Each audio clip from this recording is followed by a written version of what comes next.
MP सरकार ने भले ही सोयाबीन की फसल का समर्थन मूल्य बढ़ा दिया हो, पर मौजूदा वक्त में किसान सरकार के नए समर्थन मूल्य पर फसल बेचने के लिए उत्साहित नहीं दिखाई दे रही हैं। दरअसल सरकार ने सोयाबीन के लिए 4,892 रुपये का समर्थन मूल्य तय किया है और ये खरीदी 25 अक्टूबर से शुरू होगी। सोयाबीन किसानों को डर है कि अगर 25 तारीख के बाद वो फसल बेचते हैं तो उन्हें दिवाली से पहले ही फसल का भुगतान होने से रहा। इसके साथ ही किसानों को अभी गेहूं और चने की फसल की बुआई के लिए बीज और खाद के लिए पैसे चाहिए। नतीजा, आगरमालवा समेत कई इलाकों में किसान अब अपनी फसलों को बाहर व्यापारियों को कम कीमत में बेचने को मजबूर है। आपको बता दें कि एमपी में 25 अक्टूबर से 31 दिसंबर तक सोयाबीन की खरीदी की जाएगी। सोयाबीन की खरीदी के लिए समर्थन मूल्य सरकार ने जो है 4,892 रुपये प्रति क्विंटल घोषित किया है और उसकी खरीदी जो है 25 अक्टूबर से शुरू होगी, जिसकी तैयारियां आगरमालवा जिले में कलेक्टर ने पूरी तरह से करा दी है। वो 25 अक्टूबर से सोयाबीन की सरकारी खरीदी शुरू हो जाएगी। लेकिन हम यहाँ आगरमालवा की जो मंडी है, कृषि मंडी, वो काफी बेहतर मंडी मानी जाती है। भुगतान के मामले में, तौल के मामले में ये काफी बड़ी मात्रा में जो आवक है सोयाबीन की आ रही है।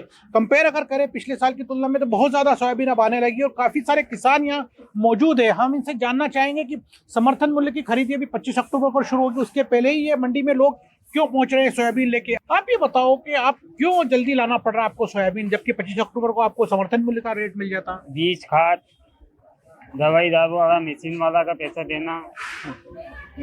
समर्थन मूल्य का जो समय नहीं देख सकते अभी, क्योंकि गेहूं दूसरी फसल भी बोना है हमें, तो इस चक्कर में हमको सारा मजदूरों का पैसा, खाद बीज सब मिलना, लाना रखना सब, इस वजह से क्या है कि थोड़ा परेशानी आती है, तो हमको मजबूरन इसको बेचना पड़ता है। तो इस रेट से अगर देखते हैं तो ये रेट अपने को जम नहीं रहा है।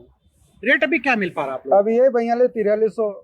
लेकिन समर्थन मूल्य तो 4,892, आप क्यों नहीं बेचते तो समर्थन मूल्य का टाइम थोड़ी है हमारे पास। उस टाइम पे हम यहाँ खेती करेंगे हम लोग उस टाइम पर 20 से 25 के बीच में गेहूं बोना पड़ेगा, तो उसके लिए खाद बीज सब लाना पड़ेगा ना। अभी हार्वेस्टर का पैसा देना, सारी चीजें हैं, हर चीज को, स्कूल की फीस देना है, तो सारी चीजें, कॉलेज की, हर चीज को लेकर अभी देखना पड़ेगा। उस हिसाब से जल्दी बेचना पड़ रहा है।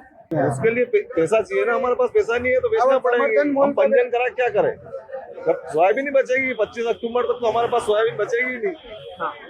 कुछ जो बड़े काश्तकार है उनके पास कभी बच जाए तो। जब से समर्थन मूल्य की घोषणा हुई थी उसके बाद जो तारीख थी, नया श्री गणेश कब हुआ था नए सोयाबीन का, और अब कितनी आवक हो रही है लगभग मंडी में? अभी 20,000 बोरी की रोज आवक हो रही है और पिछले 20 दिन से 25 दिन से रोज माल आ रहा है। पर डीओसी की डिमांड नहीं होने के कारण थोड़ा सा सोयाबीन का भाव सही साथ किसानों को नहीं मिल पा रहा है। पर ये जरूर है कि जब से 25 अक्टूबर से जब से खरीदी चालू होगी सरकार की, जब से जरूर 300 से 400 रुपए की बढ़त मिलेगी। अभी जो आवक आ रही है और पिछले साल से इसको कंपेयर करें तो क्या देखते हैं, उत्पादन कितना अधिक बढ़ा है या सामान्य? उत्पादन पिछले साल जैसा ही है, जैसे कहीं कोई खेतों में उत्पादन अच्छा हुआ है तो कोई में कम भी हुआ है, तो लगभग पिछले साल जैसा ही समझे। बट अभी आवक मेन बढ़ने का कारण ये है कि किसानों को अभी आगे की फसल के लिए जुताई और हकाई के लिए पैसा चाहिए, सीड के लिए, तो इसलिए किसान बेच रहा है और मजबूरी है कि उसकी बेचना। आगरमालवा जिले के जो कृषि विभाग के उप संचालक है विजय चौरसिया जी हमारे साथ है। सर ये जैसा कि आगरमालवा जिले में 1,62,000 फार्मर्स हैं और यहाँ पर मैक्सिमम सभी किसान सोयाबीन की खेती करते हैं और सोयाबीन की खेती इस वर्ष जो हुई है 1,82,000 हेक्टेयर में हुई है और इस बार उत्पादन भी अच्छा आया है और अभी तक हमारे जिले के 7,600 किसानों द्वारा पंजीयन कराया जा चुका है, जिसका रकबा 18,000 हेक्टेयर से अधिक है। तो सर ये जो पंजीयन की संख्या अपन देखें और कुल किसानों की संख्या देखें तो बहुत बड़ा गैप है। 10% किसान भी ऐसे नहीं है जो सरकारी समर्थन मूल्य पे बेचने के लिए पंजीयन करा रहे। ऐसा क्यों गैप आया है? क्योंकि आज सरकार का ये उद्देश्य रहता है कि हम किसान को सशक्त करें और किसान को उचित मूल्य, उसकी वाजिब दाम उसको उपज का दे सकें। तो आंकड़े जो स्पष्ट बता रहे हैं कि जिले में, जो आगरमालवा जिले में जो समर्थन मूल्य पर खरीदी के लिए जो सरकार द्वारा तय किए गए हैं तारीख 25 अक्टूबर, उसके लिए पंजीयन की संख्या किसानों के कुल संख्या के मुकाबले में 10% भी नहीं है। ये एक साफ संकेत है कि जो किसानों का भरोसा है वो समर्थन मूल्य पे कम है और मंडी में जो भाव अभी मिल रहा है और नगद पैसा मिल रहा है उस पर ज्यादा हो रहा है। आगरमालवा से कैमरा सहयोगी रोशन बैरागी के साथ जफर मुल्तानी, एनडीटीवी।